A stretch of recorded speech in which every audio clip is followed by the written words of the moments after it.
What is up, everyone? Welcome to It's Been a Week. I'm your host, Ben McDonald, and this is your weekly dose of whatever the hell just happened.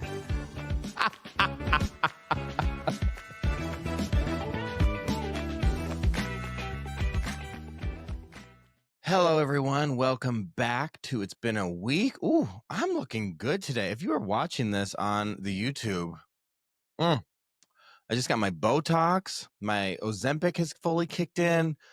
She's feeling herself today, everyone. She is feeling herself. Yes, my Botox is finally kicking in. I was overdue. And for everyone, you know, it's so weird.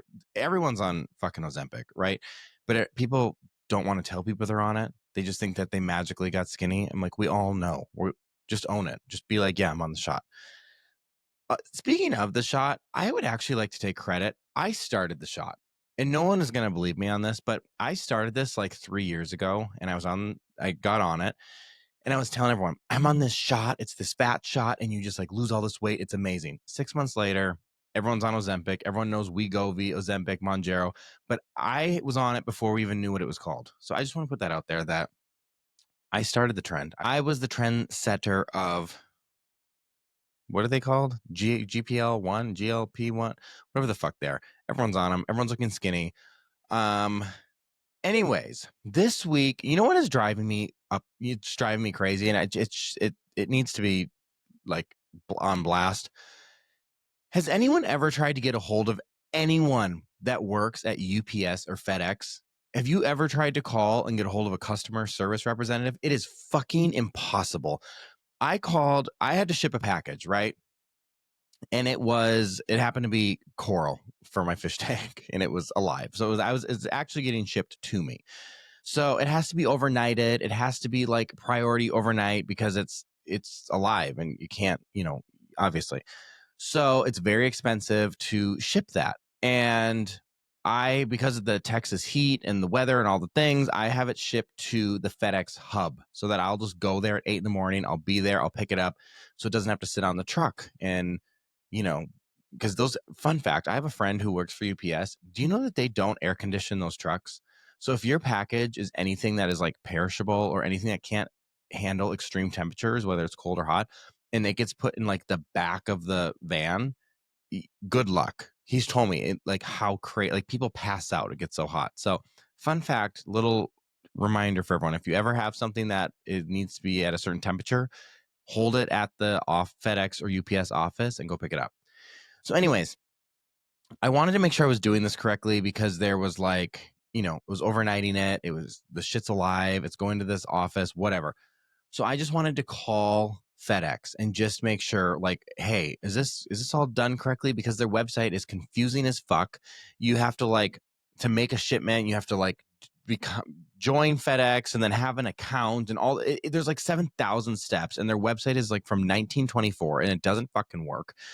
So I call them, and you press 1, you press 5, you press 7, you do all these fucking steps, and then I finally get to I'm screaming at this point. I'm just like, representative, pressing 0. So I get to the point where it's like, give us your tracking number. So I was like, or it said, say I don't have one, and I was like, well, I had already made the label, but we haven't shipped it yet. So I was like, okay.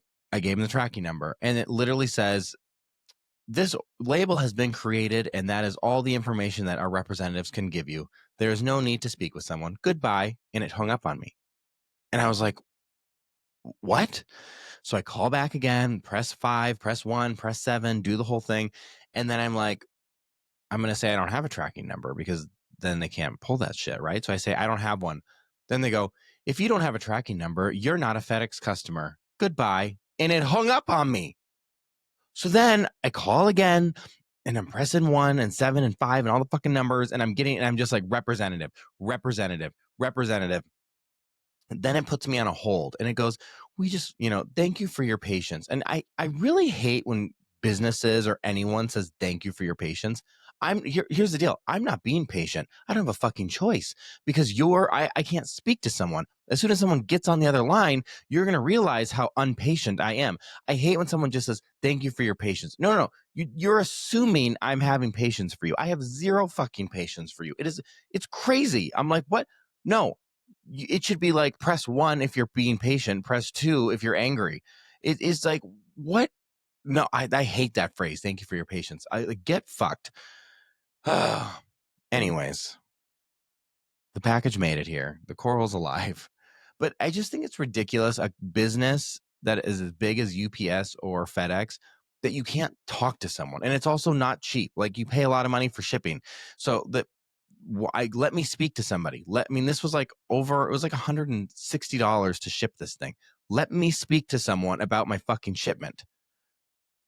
Oh, thank you for your patience. I don't have, shut up. Shut up. I don't have any patience, actually. Okay. Anyways, moving on.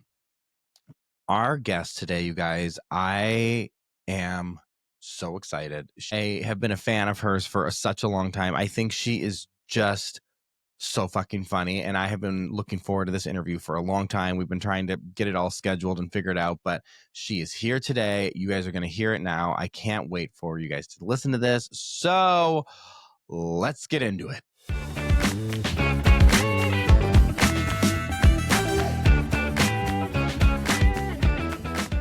I am so excited for this next guest. She is one of the funniest people on the planet, from having her own Netflix special to sold out tours to stealing every scene in the movie Almost Pregnant. Please welcome my friend, Urzila Carlson.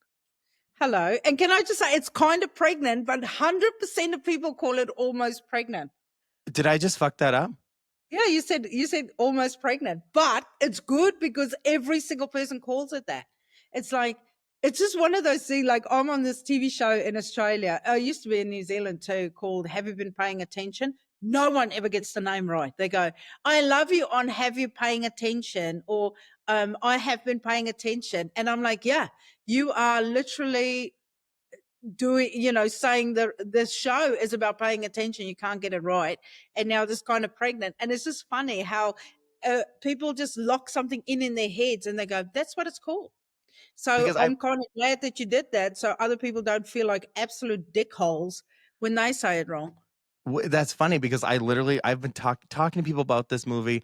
I know Jillian Bell. So, like, I know this. I've watched the movie. That is so funny that I just fucked Yeah, that up. but it's like, when you meet someone and you go, we just went, okay, so Jillian Bell, great example. Her fiance, Luke, I keep wanting to call him Josh. And it's like my brain does not want to call him Luke. As soon as I see him, my brain goes, there's Josh. And this movie does the same. It just fixes it. It just fixes the name and puts it into a different name that everyone wants to call it. Also, can I just point out, I am wearing my Boy Scouts of America shirt for you today. Scout's honor. I don't know what any of this means. I'm the den leader, and I think that's very apt for me. I bought this at a vintage shop in Vancouver. Wow. Do you know, I was in Boy Scouts, and then wasn't very long, because I was like, when do we get to the point where we get the cookies? And they were like, that's Girl Scouts. Yeah, and they're like, the boys need something too. Yeah, they said, we're going in the woods to tie fucking knots, and we're going to sell popcorn. I don't want popcorn. I want fucking Thin Mints. Yeah, listen, a lot of those Girl Scouts who fucking love to tie a knot in the bush. Do you know what I mean? Any girl who's that keen on wearing a uniform is going to have a pride march in her future. That's all I'm saying. For sure. Yeah, they'll love the popcorn. I want the cookies. Yeah, fuck the Thin Mints. I want to go in the bush. So we should have swapped. So you're wearing a Boy Scout outfit. I wish I had a little Girl Scout skirt. I mean, so do I, weirdly.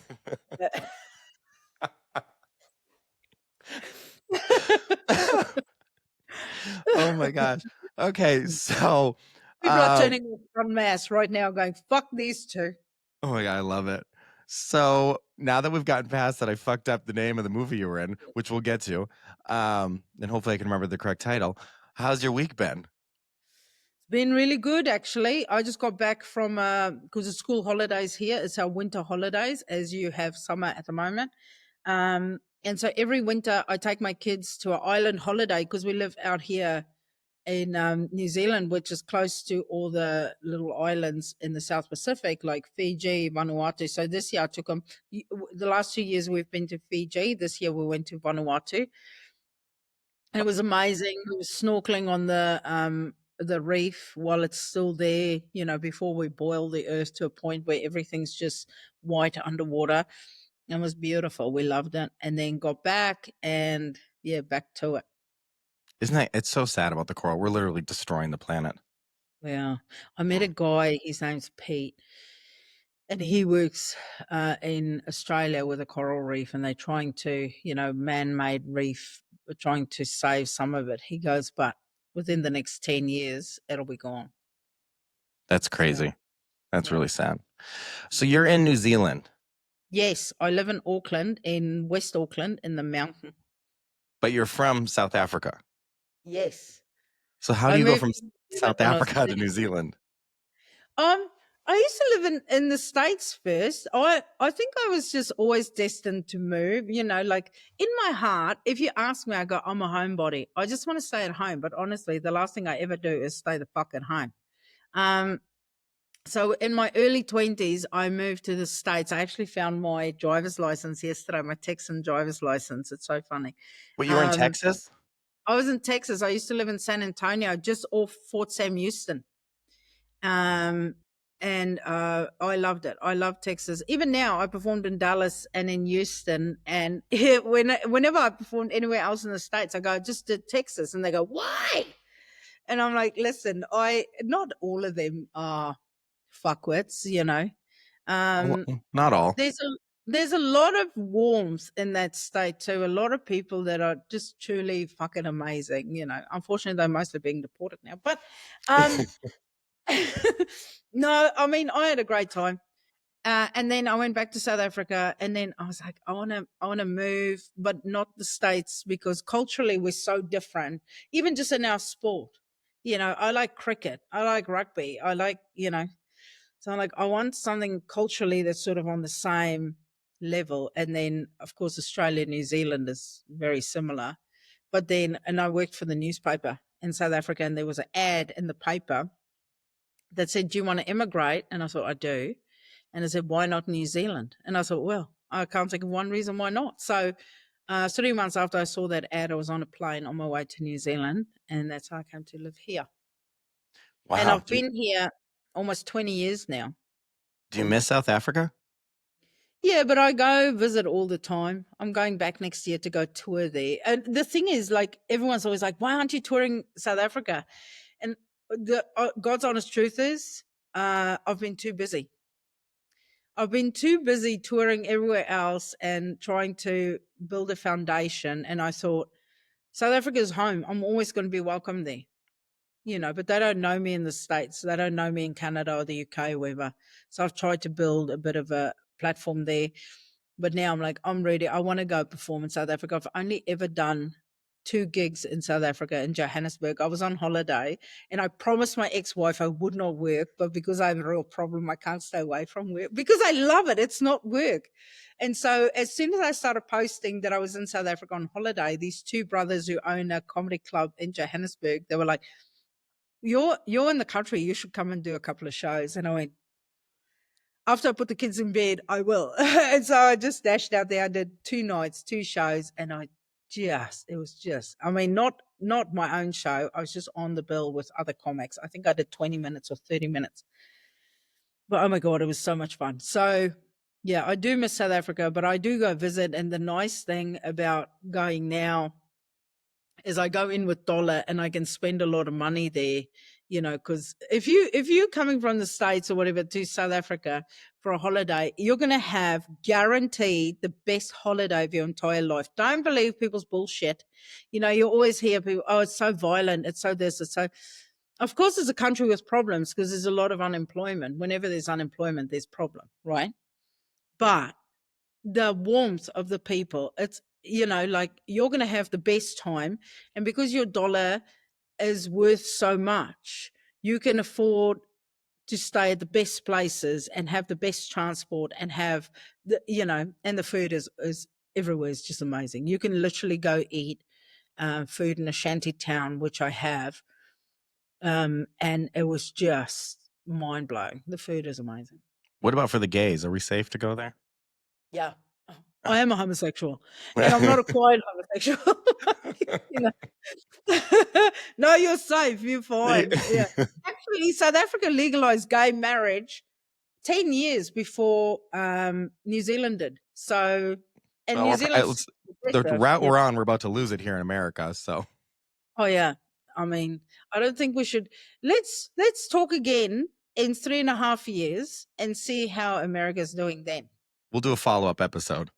Yeah, yeah, because I don't think now is a fair representation of what, like I follow and I tried to stay away from politics in my comedy, but oh my God. When you look at the shit going on in America, you go, I mean, that uh, material is writing itself.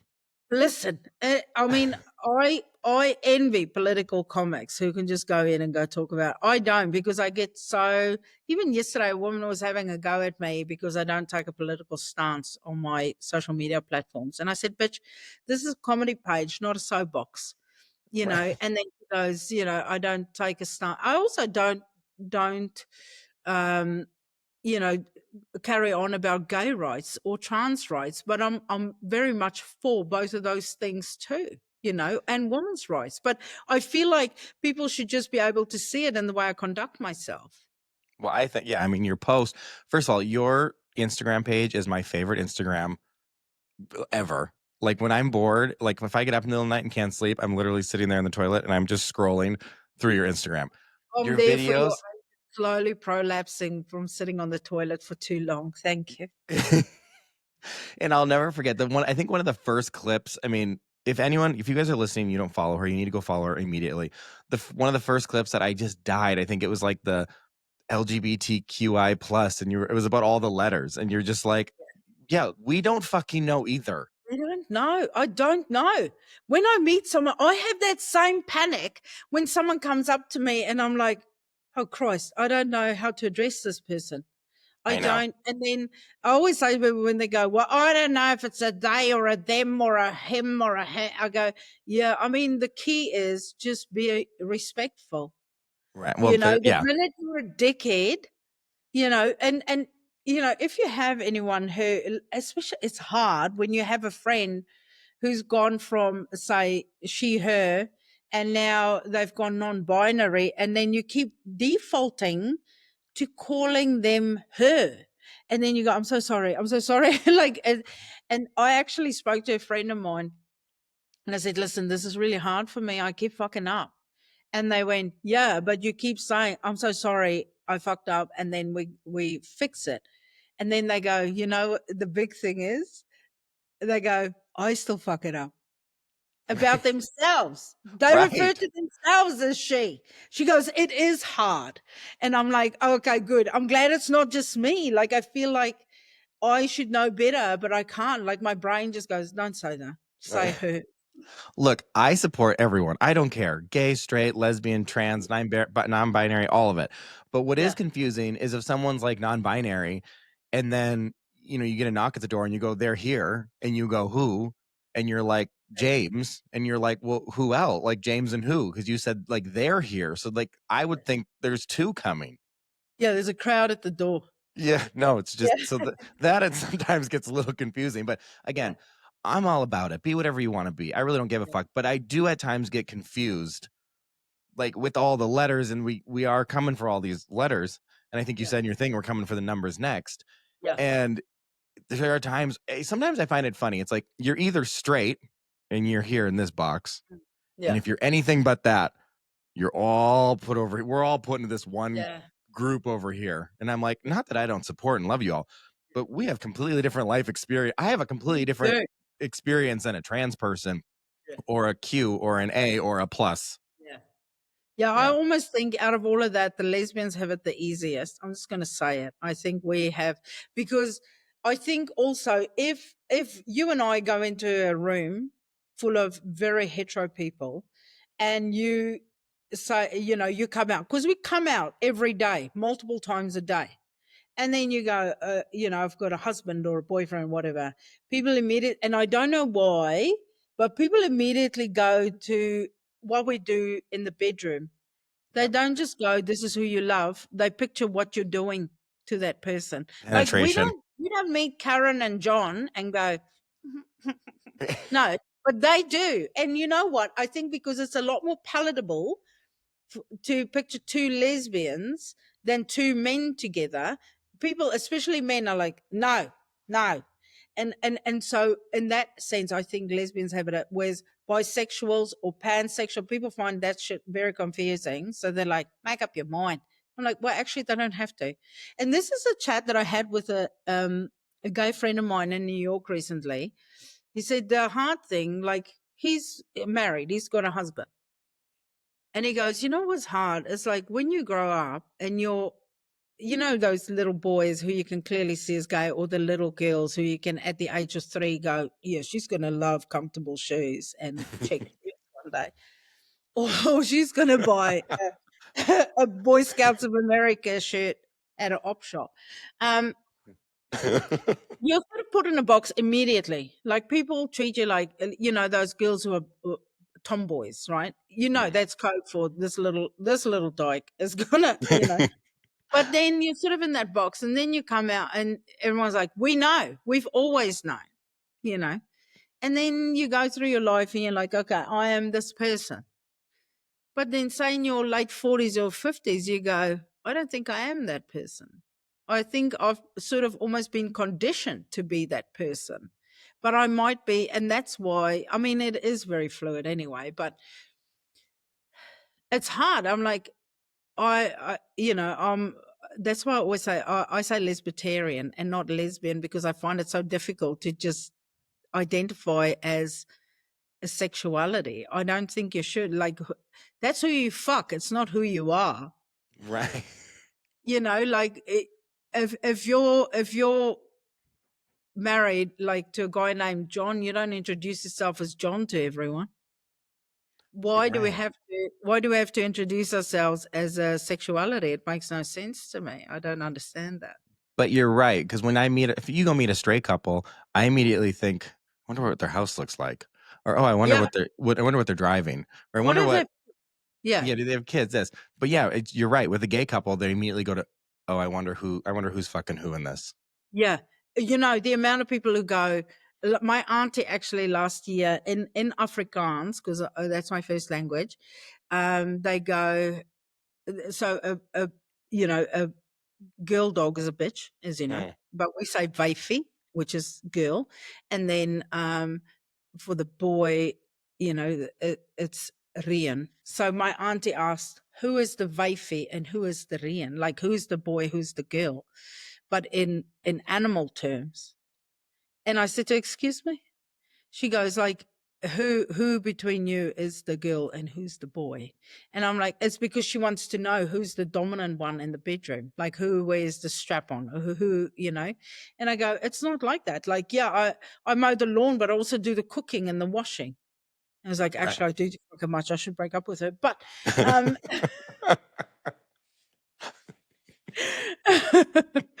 you know, but that's what they picture. I don't meet a straight couple and go, so which one of you does the laundry? Who does, you know? But they immediately want to put us, because they feel more comfortable if they know. It's like I just saw a thing. It's in one of the gay movies on Netflix. I can't remember the name now. And the guy comes out to his dad. He goes to visit his family home with his partner. And then his dad says to him, "But you're the man, right? Like you're the dude." And then during the course of their visit, he realizes that his son is the bottom, and he's so upset that now he wants to sell the family home. He's like, "I can't. I never pictured this would happen." But so it was still okay if he thought his son was the daddy in the, you know. But then when he realized that he wasn't, that was too much for him. That just pushed it over the edge. He goes, Interesting. you promised me you were the man." It's like, dude, Again, why do we care what everyone's doing in the bedroom? I know, it makes no fucking sense. I thought if it was like that, then you know, there's a lot of straight people we treat like shit because they'd be boring as hell. Can you imagine? I mean, imagine what most of these people are doing in the bedroom. It's probably like snore Yeah. fest. I think they just, because I guess when you're gay, the kink is built in. You know, for straight people, that will be the kinkiest thing they're ever going to do. Whereas for us, that's just normal. Of course, everyone goes through a gallon of lube a month. Who doesn't? And then I used to in my stand-up go, straight people get so freaked out. I go, but you know, every relationship is the same. I go, eventually, when you're with someone for long enough, it slows down. We all only start fucking like 5 or 6 times a week. And then you see them go,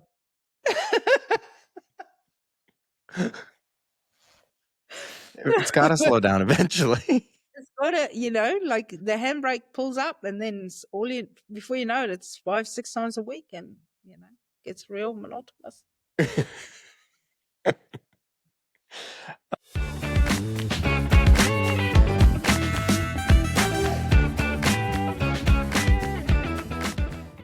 Okay, before I switch into one thing, there's this light. Do you see this light hitting me on the face? Yeah, I just assumed Jesus was in the room.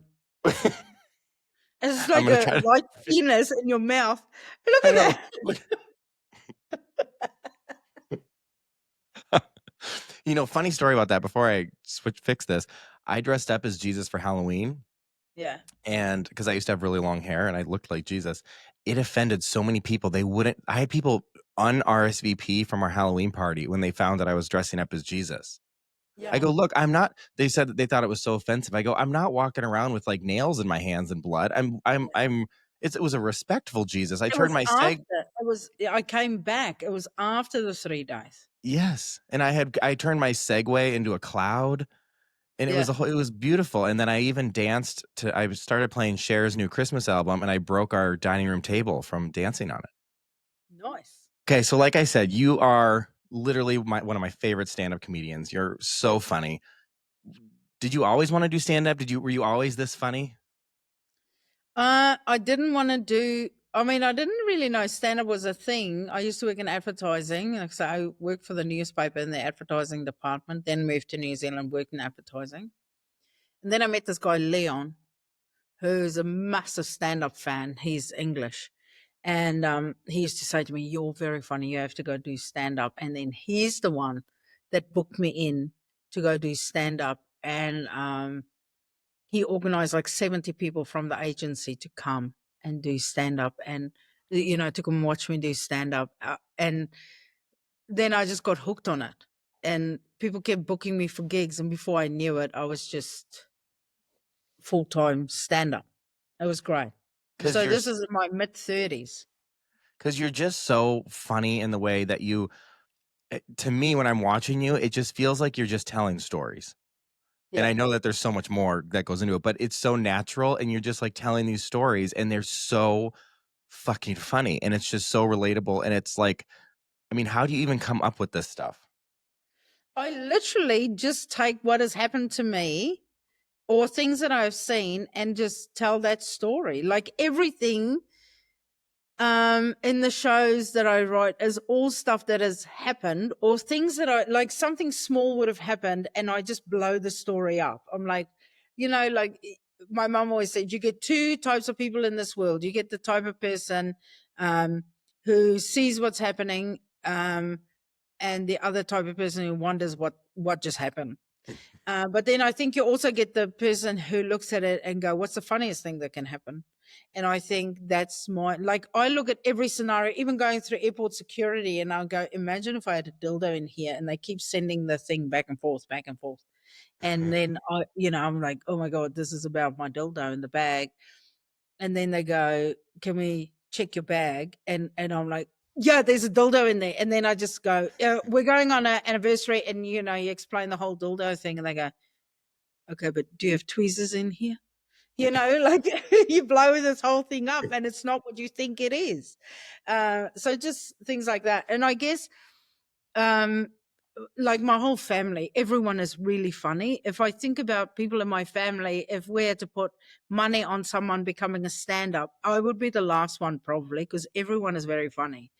And and everyone is amazing at storytelling. And when we all get together, we just sit around the table or outside and we just tell stories and crack each other up. And my main goal, my brother and myself, our main goal in life is to make my sister laugh till she passes out, because she's one of those that do the silent laugh till her lips turn blue, you know. And then my mum would go, "Can you two stop it?" Because she does. She passes out. We make her laugh so much that she blacks out. And that, I mean, is there a bigger challenge in life than to make your sister pass out? Or now that she's had 2 kids and she's in her 50s, now she pisses her pants too. So it's like the full Double thing. whammy. Amazing, yeah. Yeah. Yeah. So this podcast, I do an intro every week before I do my interviews, and it's always just my storytelling of the bullshit that happens every week, because like living in Texas and the stuff you see or the stuff at airports, I'm like, it was like the other day when I was at Starbucks and there was Braille on the menu, the drive-through menu. And Yeah. it's like, what blind person's driving? Like, Yeah, of you, course. or or when I was at the airport the other day and they're letting all these people pre-board. And I'm like, you don't have a medical condition. I'm like, you're like claiming you need a wheelchair so you can get all your friends on here so that everyone can get their luggage on. Yeah. It's I things hate like that. that, oh, it's the worst. I Yeah. I Well, could talk about, I could do a people whole episode. listen, same. And then people go, comics always talk about airports. I'm like, yeah, because we spend so much time in there. But when when they pre-board people with little kids, and then they walk in there and they've got this 12-year-old in a pram and a pushchair and their feet literally drag on the floor, and you go, bitch, not that kid is shaving. Right. You're not pre-boarding with this, kid going through puberty. Piss Hmm. off. I Or get really. when they're like, they start pre-boarding and then people from zone 45 are coming up because everyone has to huddle around the thing. You all know your zone number. It's on your ticket. Yeah. No, let me tell you, my biggest shit me to tears when I get on a plane. So you get on, like, say if I'm in row 4 or 3 or whatever, people get on and then they've got the ticket and they go 23. And then they start looking. I'm like, what are you looking for? Like, the numbering on this tube is the same as the numbering everywhere else. It starts at 1, so you're roughly 23 steps in. Why every 3? And then the step, look up. I'm like, it's the next number, dipshit. Like, just keep walking. You're holding everyone up. Or That they'll be like, shit out of me. they're in like 43A and they're like, oh, they're going to try to put their suitcase up in row 2. And they're like, oh, because there's room here. I'm like, it feels like it's everyone's first time flying every time I go to an airport. First time out of the house, I reckon. Mm-hmm. Yeah.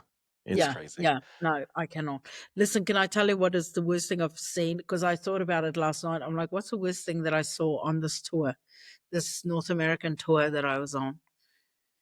And when I was in Dallas, went Which is where we to saw you. yes. So this is why this came up for me. I Oh, think no. this is a trauma that's going to stay with me forever. We went to this Mexican place right by the hotel, like two blocks from the hotel. Everyone's like, you have to go to this Mexican place. Their tacos are next level. I'm like, all right. So we go, but right by the checkout, they've got this ice bucket thing that they have all the Mexican sodas in. And this woman is slamming the sodas like that into the ice, right? And as she's doing it, like, when I walked in, I'm like, that's not safe.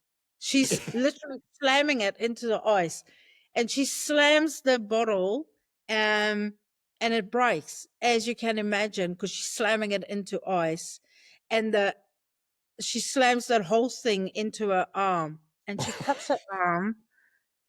While I'm looking at her, I'm looking directly at her hand nearly coming off her arm, and immediately you can smell that, that iron smell from the blood. And she freaks out because there's glass and everything, like the bottom of it. Oh my God. And she turns and she rinses it, and they take her away. And I'm like, they need to close this restaurant. This woman lost her fucking arm in the ice. And then this guy comes up and he goes, can I take your order? I'm like, do you want to get the shards of glass and the blood out of the ice bucket? And he's like, oh yeah. And he just starts pulling it out with his bare hands. A woman just nearly lost her fucking arm. I still don't know where she is. They took her in the back. Um, and knowing America's medical, they're probably sewing her up themselves. And She's then probably the cook. yeah, yeah, yeah. And then I go and I do want one of those Mandarin sodas that she nearly lost arm. He goes, "Oh yeah," and he just pulls the next one out. I go, "Can I have the one behind that one? I don't want the one with the DNA on it." Yeah. But yeah, that was horrific, and I still think about that, and just that smell of the blood in the room. I'm like, "Oh my god!" It was like, but just so casual, so casual. Speaking of ice, I have a story that happened to me last week, which isn't really as funny because I didn't mean it this way. But we were at this party, and it was like it was a 2-part party, and we're there, and it was kind of the transition period. So they were like bringing in new servers, and people were changing clothes and all stuff, and all these guys walk in, all these waiters holding bags of ice. Yeah. So I go, "Ooh, ice is here," and I wasn't thinking. Oh yeah, And they're like, and of course, we had all these like Hispanic workers, and they're like, "Ben, you can't yell ice is here at the yeah. part." And I was like, "The frozen water is here." Yeah, yeah, yeah. The cool Mm, stuff is here. yeah. I didn't even think But about it, no, but I was like, it's a whole new it meaning was now. wild. When we were in LA, because it was all the protests and stuff, and we went to Target just to get another bag because I have never received so many gifts than I did on this tour from people. Never. Not any tour. I'm like the biggest touring comic in Australia, New Zealand. I've never received as many gifts as I did on this tour, and I'm telling you, I like it. Anyway, But so I how had do to you go get it get all a bag. home? Hey? How do you get all the gifts home? That's how I had to go buy a new bag. So I go to Target just to put all the stuff in, because it's everything from tea towels, necklaces, you name it. So I even shoes. I forgot shoes on this. So anyway, so I go into Target and ICE was in there asking people for their paperwork in Target. Isn't it And then crazy? when we drove back from Philly to New York, because I finished the Philly show, and then we had booked a car to take me back to New York because I had to spend like a couple of days in New York. So we thought, oh, we'll spend the night in New York instead of in Philadelphia. And then we went through the Amsterdam tunnel because, of course, most of the Uber drivers are foreign guys. So then they stopped all the cars and they asked us for our passports. I was like, this feels a little bit, where is your papers? Uh-huh. It was wild. I'm It's like, crazy. yeah, I do not care for it. I must tell you No. that. How was the American tour? Because you were all over here, right? Yeah. It was amazing. And you know what's funny? I think because I had just done America now, the algorithm has sort of delivered me to more Americans. So everyone in my comments like, why don't you ever come to the US? I'm like, bitch, I'm still jet lagged from the US. I just got back. Um, but yeah, it was so good. I did when I did Canada, I would I did some a political joke right at the top, but not super political. I just said congratulations on being the 51st state, and they didn't like that. And then I'd go. So but as soon as I got to America, I started in Chicago, and I tried to do a political joke, just a mild one, about picking a cunt as a president, and then I said I'm going to say cunt a lot in my show, but you can't really object because you just elected one. So let's go with that. And they were like, Americans freak out with that word. I know, not having it. They didn't mind cunt, I must say. Yeah. See you next Tuesday. They didn't mind it.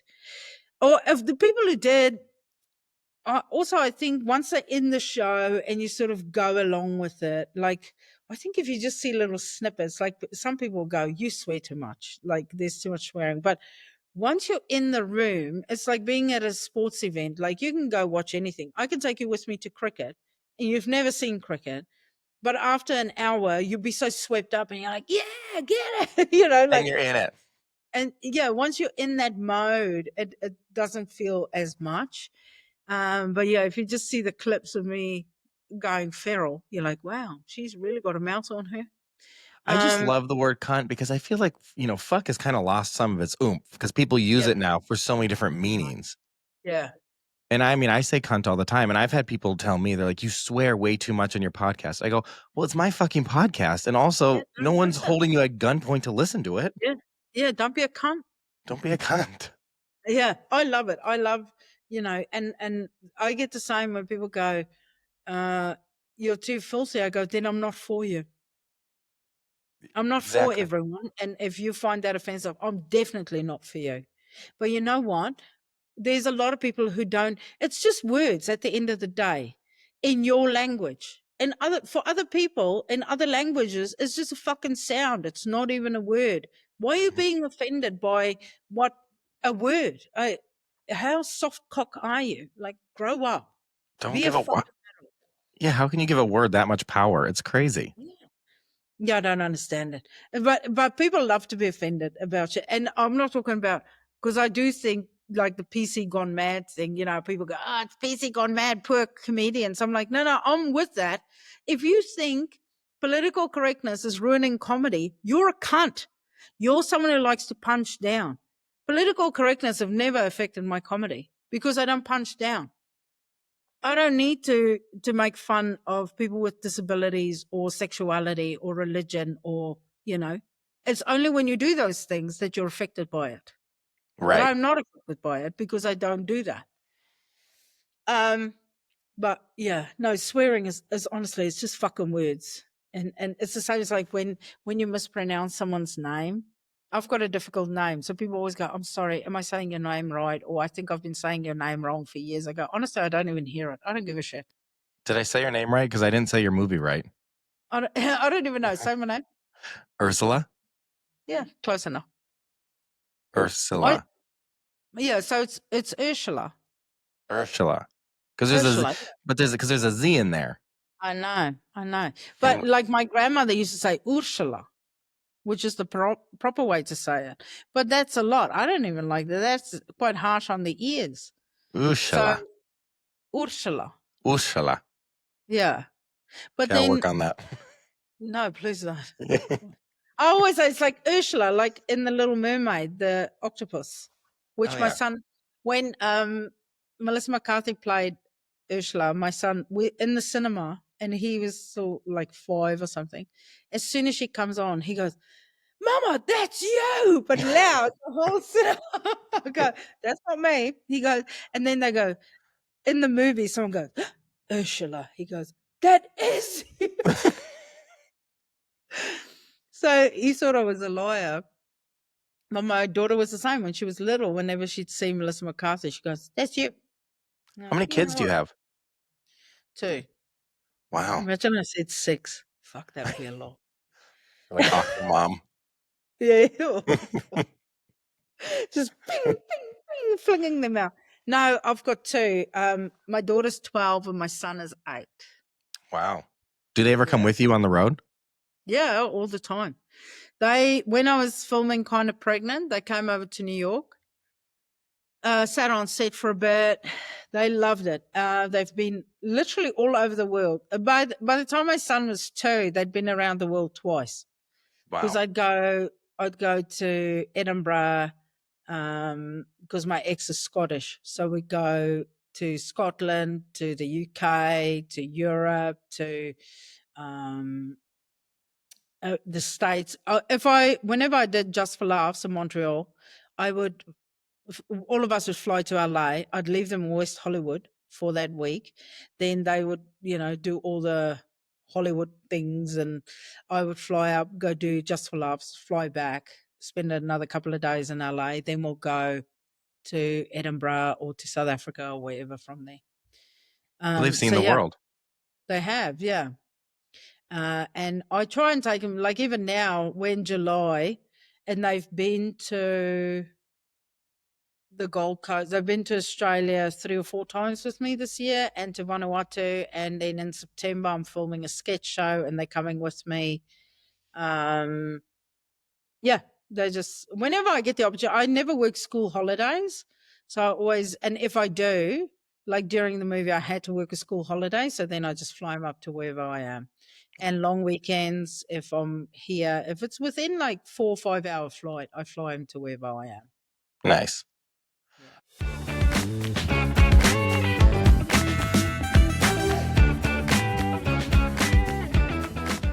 I just got done. I rewatched your Netflix special. Oh yeah, which one? Did you know there was two? I looked up there. I finally could. Are they both in America? Yeah. The one is Comedians of the World, and I'm one of the New Zealand comics. The other New Zealand comic passed away last year. Oh no. Um, Cal Wilson, yeah. Um, and then so I'm in there, and then my own one, Overqualified Loser.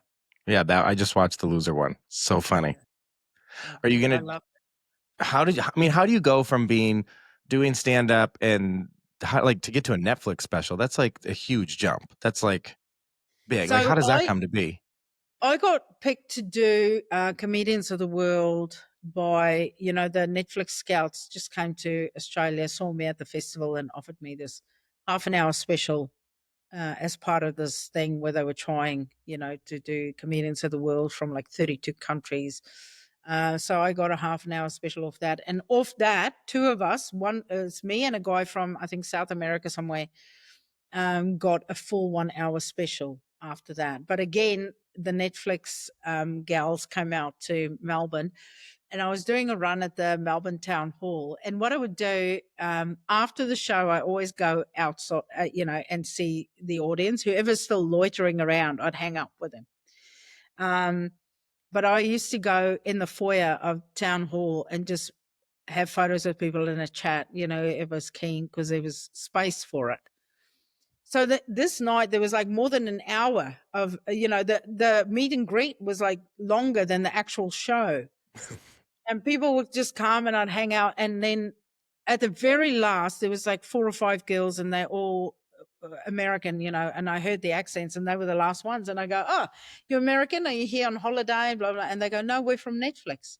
So they'd been in the queue for like an hour and a half at this point. And I go, "You're from Netflix?" They go, "Yeah." I go, "Listen, next time, if you're ever in a queue with me, you cut in front." I go, "All these other people are dead to me. If Right. you want," and so, yeah, then they offered me a 1 hour special, and they asked where I wanted to film it. So I said Melbourne, because that's where they saw me. And Australia has sort of become my comedy home. I live in New Zealand. I love New Zealand, and even now I'm looking out at the hills, and it's all green and beautiful, and the kids are here. But Australia is sort of my comedy home base. That's where I've had the most growth and the most recognition, and the audiences in Australia have been so supportive. And even when I've had to, at the last minute, cancel 23 shows in Melbourne to go do the movie, people are like, I only had 2 people get shitty with me. And I mean, people will travel from all over Australia to come and see me in Melbourne. They book hotel accommodation, the whole thing. And just 2 people went, "You really fucked us here. This was for my 50th." And those people, I tried to get comps into friends of mine shows so that they still had a good time. But everyone else was so supportive. And I said, "I'll make it up to you. I'll come back. I'll do," and yeah, they just really supportive and really, really great. So Well, because the movie was a big deal. yeah, How did you? I I would mean, never have said no. yeah. How did you get? I'm gonna get this right. Almost pregnant. You Almost fucked that. pregnant. It's not almost. Kind of pregnant. Yeah. I even have it on my notes here written as almost pregnant. No, it's kind of pregnant. Kind of pregnant. Okay, tell me the story. How did you book? How did you get kind of pregnant? So in 2020, when Overqualified Loser came out, I was in quarantine in Sydney, when we still had to do hotel quarantine. And so the special comes out. I'm stuck in this hotel room. And then I get a notification. Amy Schumer had shared a clip from the special. And she's like, "You have to watch this. She's really funny, blah, blah, blah." And then I just replied in her DMs and I go, "Hey, thanks for that. I really appreciate that." And then, so we stayed in contact from then on. Whenever there was something funny or whatever on mine or hers, we chat. And then I get so obviously, she follows me. So she'll see all the stuff that you see on my Instagram and sketches and stuff that I do with my friend Nazim. And then she in February 2 years ago, she sends me, was it 2 years ago or last year? No, it was last year. She goes, "Can you act?" And I went, "Yeah, sure." I mean, I was in the closet for 26 years. Of course I can act. And then she goes, um, "I have the script and I think there's a character in there and you'll be perfect for it. I'm going to send it to you." So then she sends it to me. It's 3 o'clock in the morning. I read it.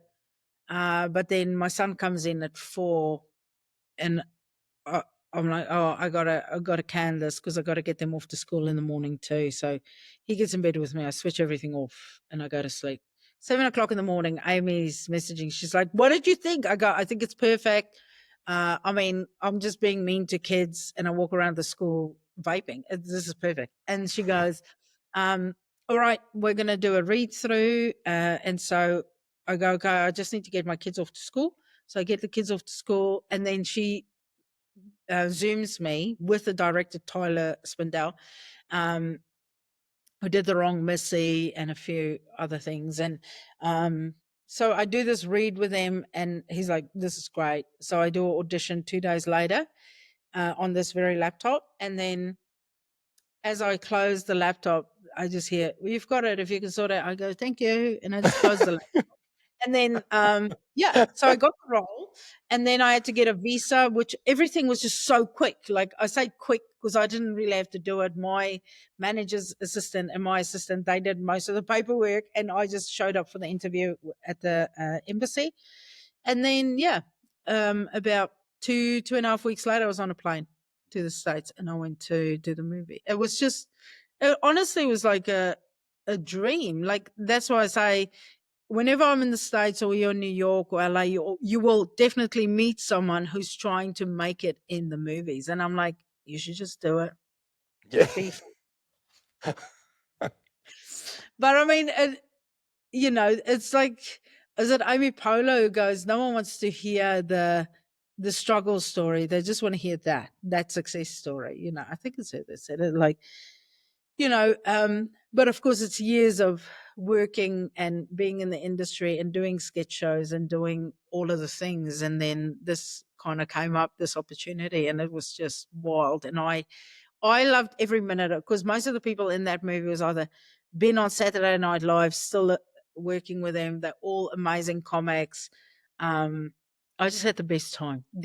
And you know what? Hardly anyone spent any time in their trailers. We would all just sit around in the green room or in this little room that was so hot at the Brooklyn Botanical Gardens, and we would just play games and um, we had the best time. We spent so many, every time we had a day off or whatever, we'd all go for dinner or for lunches or for a walk in the park or whatever. It was great. That had to be such a fun set to be. Just that whole movie when you're on such a movie with, like you said, that many comedians, and it's just, oh, I'm so jealous. That had to be incredible. Yeah, it was literally mind blowing. I said to them, I go, "You've ruined me because I'm going to think that this is how it's supposed to be. This is how every movie should be. And if I don't have this amount of fun on my next movie, I'm just going to lose my shit." I love that That's, they're offering you the job and you're like, have a good day. And you're just close. yeah, yeah. Most people would be like jumping up and down, screaming, and you're just, yeah, yep, all right, all good. Thank you. You know what? It was so surreal. Because I was at my mum's house and I said, "I think I just got this job." Like I couldn't even process it. When you go, "This is too good to be true. Surely I'm being punked or something." Yeah, So do you that want was to do really more cool. movies? Yeah, for sure. This is my second one. The first one was an animated movie. Donald Sutherland's last movie. It's called Ozzy, Voices of the Forest. And it was released in some countries, but then weirdly it's just gone really quiet and I don't know why. Hmm. But yeah, so I play a little rhino in there, and there was like Donald Sutherland's in it, even RuPaul is in it, Oh my God, amazing. um, Laura Dern is in it, E- and I was like, Everyone. "Why are we not releasing this?" Yeah, what the hell? I know, and I was like, I even said to them when Kind of Pregnant came out, or Almost Pregnant in Your House, when that came out, I was like, you guys should really release this film so we can on the back of like use it as a publicity, because I can say I've done Aussie and this one, but nothing. They've gone real quiet, so I don't know what the hell is happening there. I'm about to start a conspiracy theory.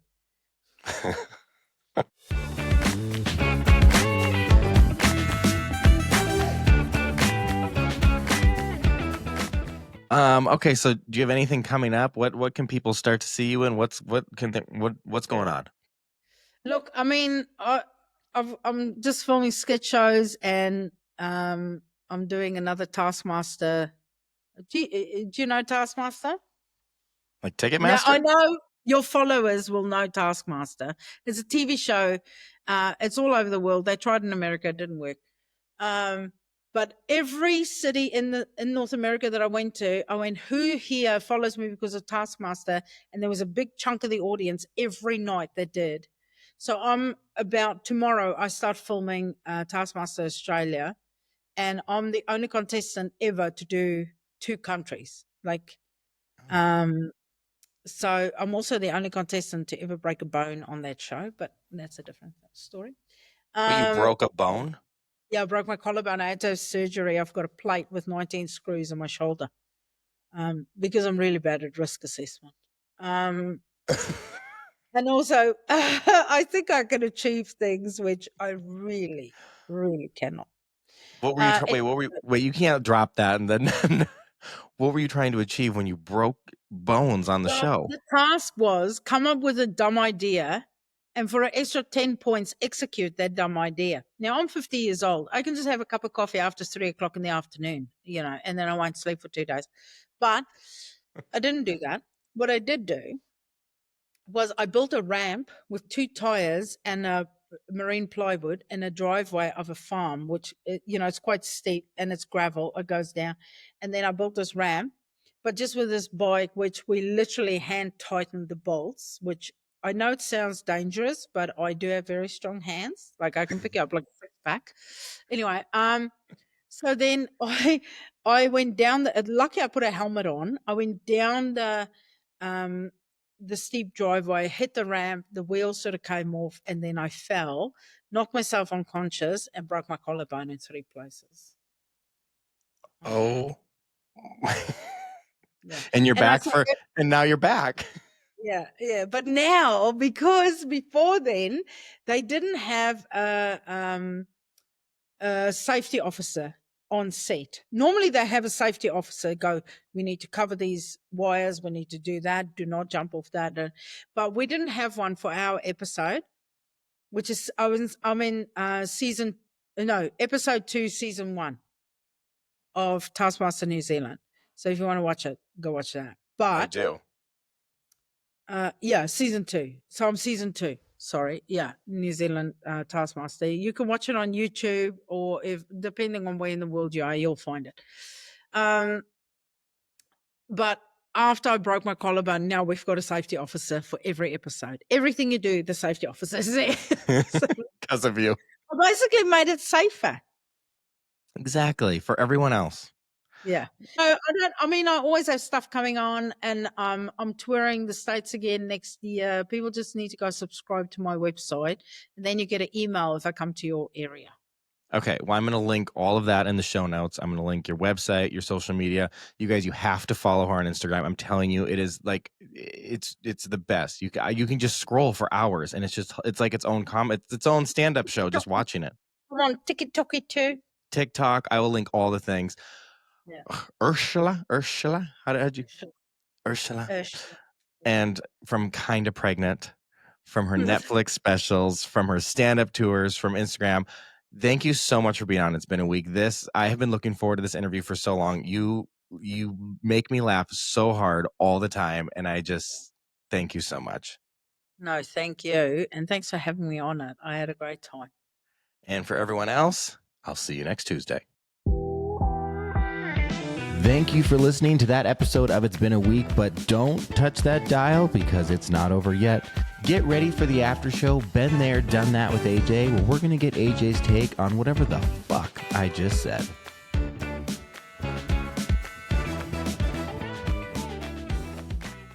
And we're back with Been There, Done That with AJ. And let me tell you guys, we have had some technical difficulties. Last week, there was some interruptions. Wait, there was interruptions last week? Yeah, well, the sound quality was not great, and it was going in and out. It was weird. I don't know what happened. People didn't hear what I said? Heard you. It was like kind of spotty. Man, I think there's people that listen to this podcast just to hear what I have to say. So if it doesn't work, like that's not okay. Well, you can think whatever you want. It's Listen, called It's Been a Week. yeah, but I know that people say the favorite part of It's Been a Week is us at the end. I don't know about that. I feel like this has been addressed a few times. I think it's a thing. Also, We should do a poll. okay, we'll add a poll to the list. We also have recorded this multiple times tonight doing testing, and it's been working and not working. So I fucking hope to God this works. I hope it works too, because I feel like we've recorded this after show 16 times. We're after. See, after. So, okay, let's get into the episode. How about Urzila? She's amazing. How about the fact that you effed up her name and you effed up the name of the movie she was in? Okay, well, first of all, in America, we don't do SH for Z. Her name is Uriz. Let's not try to spell it, Ben. Urzilia. It doesn't matter where you're from. Your name is your name. It doesn't matter like where you come from. Your name is your name, and Okay, how it's pronounced is how it's supposed to be because it's your name. Okay, fair enough. But I thought it was Urzila. You thought wrong, evidently.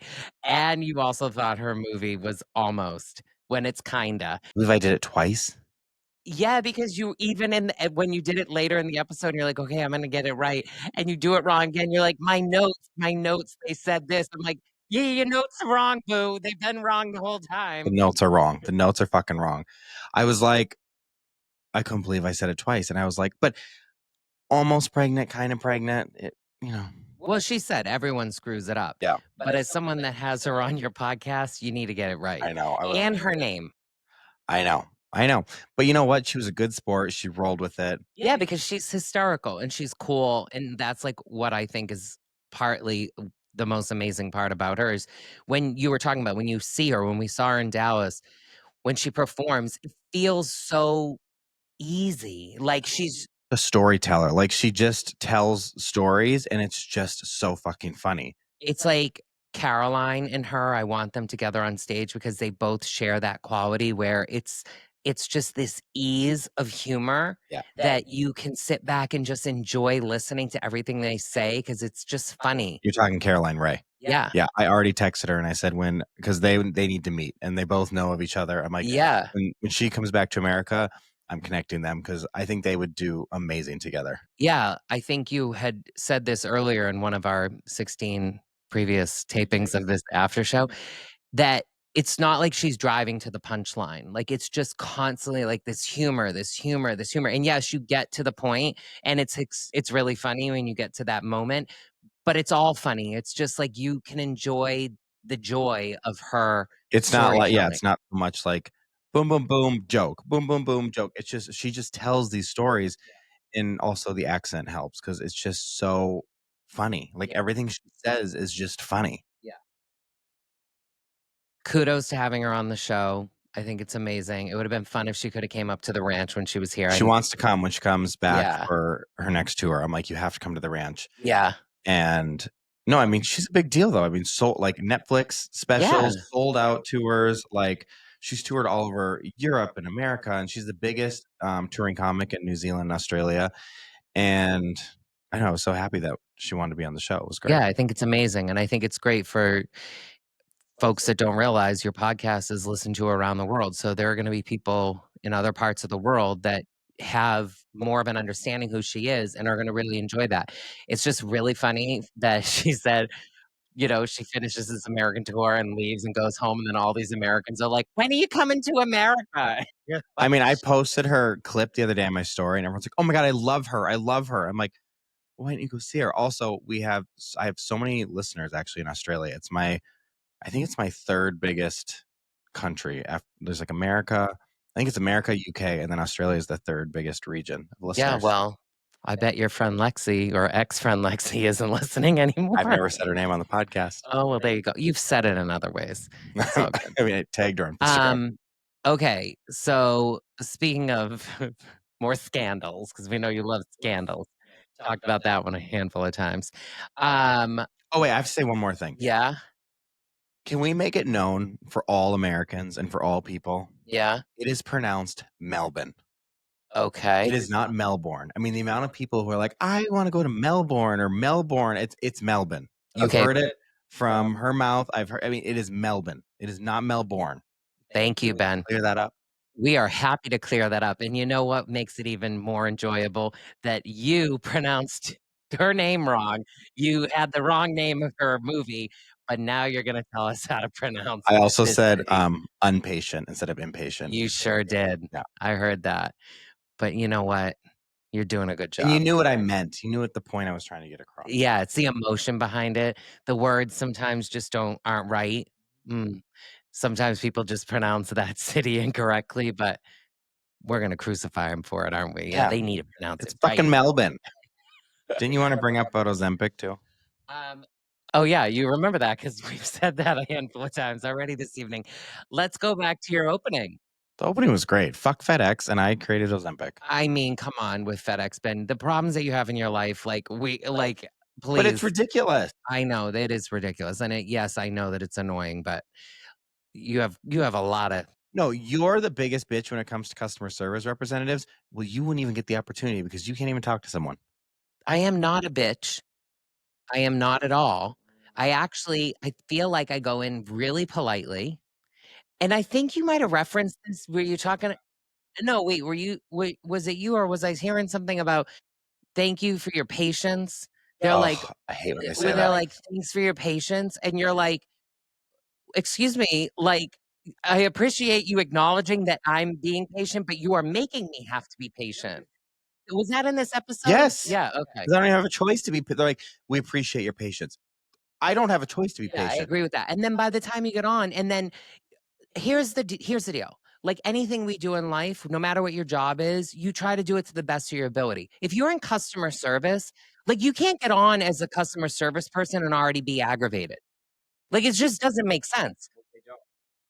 No, but in general, like if you're that unhappy in what you do, which I understand probably why you're that unhappy because it's probably not that enjoyable. And for what it's worth, actually, I had a job when I was a kid working in essentially a customer service part of a business. And like you have to every time you get on the phone, get into back to where you were at. And like it's hard, but that's what makes you good at it. You can't get on the phone being all sassy and aggravated as the customer service rep and expect the person that's calling in with a frustration or a need to be like, oh, hi, oh, let me handle your frustration and your rudeness with me. That's not going to work. I would So- be the worst customer service representative. Yeah, you would actually. I Oh. was good at it. Well, yeah, you have much more patience than I do. I also know how to reset. I don't. I'd be like coming in. I'd be like, fuck off. A stupid question. I'd be like, quit wasting my time. Back to your opening in Ozempic. I love that you were like, I'm the trendsetter. I'm the one that started it. I'm the one that brought it. Yes, maybe to a friend group of your own, you did that. But we need to make sure that everyone's aware. You had a friend that introduced it to you that then allowed you to introduce it to other people who I know listen to this podcast. So you can't sit here and take all the claim. Well, look, but I think I blew it up a little bit more. Kelly is the one that introduced it to you. But she didn't even know what it was called at that point. But she knew through that guy in Oklahoma who then you helped hook everyone up to. Right. So you should give props to them. Okay, props to them, but props to me for fucking blowing that shit up. Props to you for doing it and losing a ton of weight and then stopping it and I blowing know up. it's finally working again too. Give me 2 more months. Ooh, you snatched. Oh my God. Okay, can we talk about the biggest scandal of the week? Coldplay. Coldplay and the camera. I mean, look, how dumb do you have to be? Like when that camera started going around. Exactly. Like when they see it filming other people, why don't you like stop holding each other and step away? Just under the idea that maybe it might come and put the camera Because on if they you. were there together, just standing. That could be a work thing. Like, oh, we're going to Coldplay with the work. I'm sure it was in some way a work thing. That other chick that was there with the big smile on her face, she's from the work too. So it is somehow a work thing. But when they saw the kiss cam or whatever cam, like, remember when we went to Pink? Yeah. And we were on the kiss cam. You were in your fucking purple fur. Yeah. I think I had this hat on. I think you did. And we made out when that camera came around. But I know I can clock a lens from a county away. I was like, get ready. Uh-huh. But these people, like, I don't know. It just. And also when it did hit them, the whole like, and then like falling and turning around and him like getting out of the camera view, like that's what turned it into the biggest internet sensation. If they would have just played it cool and been like, hi. Done nothing and acted like it was supposed to be, because Coldplay, like what's Chris Martin, he literally is like, either these people are really shy or they're having an affair. Like he said that because that's exactly what it felt like. Well, that's what because they were all like, oh shit. You could tell they created it. Deer in headlights or whatever. They created it and they could have just played it off. And like, yes, people would have filmed it. And yes, maybe that thing would have ended up online a little bit here and there because it's fun. People share shit. And maybe over time, someone in their circle would have been like, oh my God, we saw you two on this thing. And they could have even like made up some other story because clearly they got some stories going on probably. But no. Like the fact, like if they wouldn't have acted that way, no one would have really cared. No one would have. Maybe it would have gotten posted. Maybe if they posted all of the kiss cams, but no one would have given a shit. And if there are people at that concert, there probably wasn't anyone there that they knew. And if it was, they probably would have been like, wait, was that so-and-so? No, it couldn't have been. Like it would have just blown over. Yeah. But that girl that's standing next to him with the big smirk on her face, I got to give it to her. She didn't back down. She just kept being like, shit, this shit's going down. She just smiling. She's like, this shit's crazy. Because she knew, obviously, she knows. And we also all don't know the story. We don't really know the story. We don't know, like, they were talking about like, the HR person has a husband and they bought a house in the last like 5 months or something together.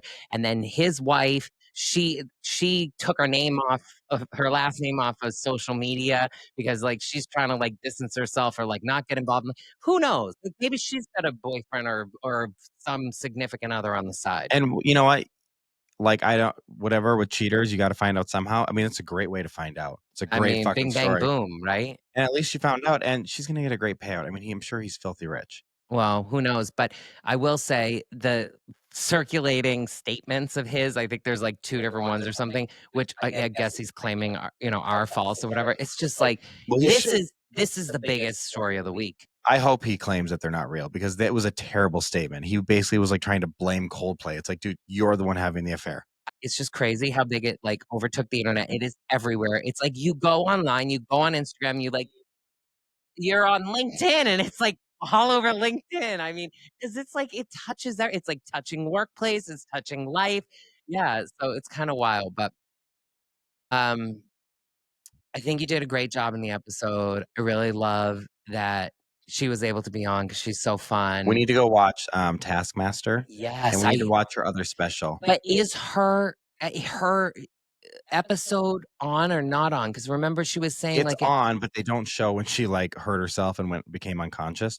And there's also another guy that got hurt. He stuck his dick in a toaster. Oh. Which I was like, you must have some length, but you probably don't have any girth because like toasters aren't that wide. But maybe he got one of those like double wide ones for the bagels. I still don't think they're that wide. I think you can get those double toasters that are really long. But the width, like a slice of bread, a piece of a bagel, like that's not that wide. They got to have some wide ass toasters out there. I'm not thinking so. We'll have to go do some research. We'll have to go Google or look online for the size of toasters, but I don't think it's very big. Okay, so here's my advice for everyone for the week. If you're gonna cheat, don't go to a Coldplay concert. Fuck FedEx. I created Ozempic. And go follow Urzila on Instagram and TikTok. Go watch her Netflix special. Go follow her and sign up on her website. So if she's on tour and she's in your town, you have to go see her. Yes. You have to go see her. And one thing I should plug, which I haven't brought it up in a long time, I kind of forgot, is the merch store. Yeah. I forgot, you guys. I have merch and people have been loving the merch. It's good merch, especially the CUNT mug. You can say it. Well, I know. The cunt mug. But it's because the C is the handle. And it's so good. Oh, I have hats, the See You Next Tuesday hat, or It's Been a Week hat, shirts, workout outfit, stickers, little meme things, phone cases, sweatshirts, leggings, all the things. People are loving the merch. Should I give like a discount? Absolutely, you should give a discount for Like- people that are listening. Like what, 15% off? I don't know. Is 15 good? I don't know. Do you have like that I much don't- margin in your? After the tariffs, I don't even know what my fucking margins are anymore. I don't Were you making any money to begin I with? think I'm losing money actually when people buy merch. I think I lose money. I'm you're paying gonna give off 15% and then actually be paying it for everyone. Yeah. So what is your code gonna be? Maybe it should be, since you seem to not be able to remember that the movie was Kinda and you kept calling it Almost, maybe your code should be Almost 15. So it's like almost 15% off, because if you don't have 15% margin, you can't give off 15s. I don't know how you're gonna figure this out, but they can put the code in Almost 15 and basically you're gonna get off whatever you can get off before he has to start paying for it. Math is not my strongest subject, but I know my margins aren't great, especially with the tariffs, and I'm not charging people for that. So basically, you put in Almost 15 and it's gonna give you either 15% off or the most that he can give you off before he has to pay for the product himself. there you guys go. So if you want merch, go to itsbeenaweek.com. There's a little tab that says merch store, and go buy the merch and use the code almost15 Yes. to save Almost 15%. give or take. All right. That is all we have for you guys. We have some really exciting guests coming up, which I can't wait for. And for everyone else, everyone listening, I will see you next Tuesday.